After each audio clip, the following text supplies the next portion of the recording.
So you just hired your first salesperson and you're so excited, but there's a problem. You thought that when they came on board, everything was going to change. You were going to start seeing increase in your revenue. You're going to be more profitable, but it just isn't working out. So I want to tell you what the bigger companies might know that many entrepreneurs, smaller companies may not be aware of. And it bites them in the butt every single time, especially when hiring a new sales professional. So this is the thing. Many times when you are interviewing a salesperson, you get excited because that salesperson is probably very charismatic, right? They probably ask really great questions. They're likely well connected. They love to network. They know all the people. They may even seem so well organized, and you're so excited because you're really thinking this is going to be the game changer. This person is going to change everything. And that might be the case, but it might not be. Let me tell you some of the reasons why this person may not be the perfect person, and also give you some tips as to what you might want to do before you hire your first or your next sales professional. So there are assessments. I love Colby, although there are many others. There's tons and tons of different types of assessments. I love Colby because it's so straightforward. And what you'll find with Colby is if in fact this person would be a good fit for that sales role. So if they're what we call a high fact finder, that's telling you that they're probably going to want to need a lot of information before they're ready to even ask for a sell. And based on a conversation I just had with a colleague, that's a problem. So even when the company that they're talking to is ready to buy, they're not ready to sell. And so it frustrates the potential client so much so that they go somewhere else to get what they need because your fact finder is still finding facts instead of making sales. Some of the things I also realize is that as smaller businesses, and when I say small businesses, you might have 50 employees, but there might still be some framework that's not in place for you to receive your first or your next sales professional, such as standard operating procedures. I'm in the process of working with a company right now, and when talking to their salespeople, they hired me that because they're frustrated. They're not seeing sales. They're a smaller organization. These sales professionals that they've recently hired are still very new, but they're frustrated because there are no standard operating procedures. There's no real infrastructure for them to be able to work within, right? There's no KPIs. And KPIs are literally, the metrics, the key performance indicators. In other words, they don't know what they're working towards.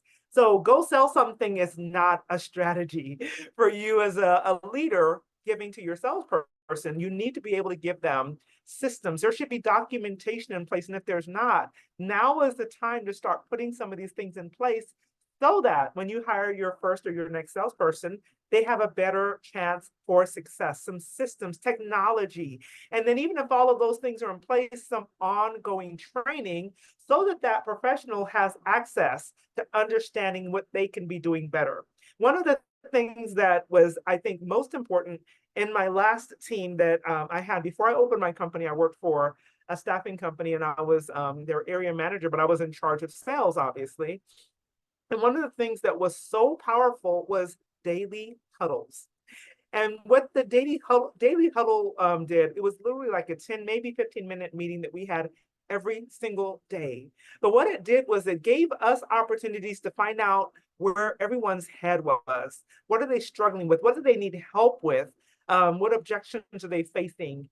What do they really need in that moment? And those little things, believe it or not, made such a huge impact on our bottom line because we were able to better support the team because we knew what was happening with them. What I hear, even with these new clients that I'm talking about, is that the salespeople get to their desk, but they don't really have direction. They don't really have a plan. They don't have the technology to really be able to manage a plan, if you will, and they just don't know what's expected of them. And they don't know always when they've met that goal the next goal. So I would say this, before you hire your first or your next sales professional, have a conversation with a sales manager, a sales consultant, a sales expert. I'd be happy to be that person to kind of help you to best prepare for the success of your first or next sales professional, so that you're not like the person I just talked to earlier today who's frustrated realizing that they made an error in hiring this person because they're just not the best person for this particular role. My name is Tish Times. I own the Tish Times sales agency. And although I love sales, it wasn't something that I chose to do. It was something that I felt like I've been called to do. I was almost tricked into being in the world of sales, but I've been doing it now for almost 15 years. And I would love to not only help you to understand how to hire your next sales professional, but to have more success in sales, period. So why don't you join me at the Profit Party, which is happening on June 4th and 5th.